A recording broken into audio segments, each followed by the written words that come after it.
দেশের নানা প্রান্ত থেকে রাজধানীর পশুর হাটগুলোতে একদিকে জমায়েত, অন্যদিকে বিক্রি হচ্ছে কোরবানির পশু। কিন্তু বেচাকেনা পরিস্থিতি ভালো না হওয়ার মধ্যেই খামারিদের নিঃস্ব করছে হাটের অদৃশ্য ভাড়া।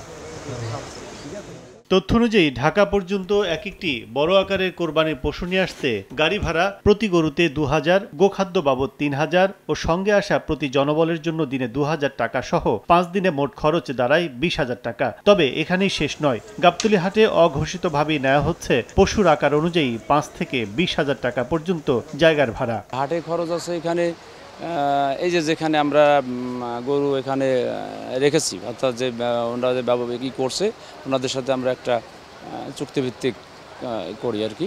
তো সেই হিসাব নিকাশ করে দেখছি যে পার গরুতে ৫০,০০০ টাকা খরচ হয় আমাদের। খরচ পার গরু পর্যন্ত ১৮,০০০ টাকা, কিন্তু তুলনামূলক খরচটা বেশি। জায়গা ভাড়া আপনার ১৩,০০০ টাকা নিয়েছে। কতবারও ছিল ৩০০০, সর্বোচ্চ ৩০০০, ৩৫০০ এরকম, এখন বেশি আইছে।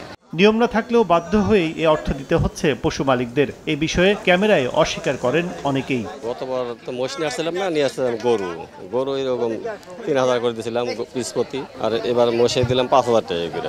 এখানে নিয়েছে ২৪,০০০, না আমরা কিছু বলি নাই, আমরা ভিন্ন লাগে তাইতে বলবো কি করি। আমার চিন্তা নেই না, টাকা লাগে না। যমুনা রেফ্রিজারেটর, খাবার ফ্রেশ তো লাইফ জম্পেশ।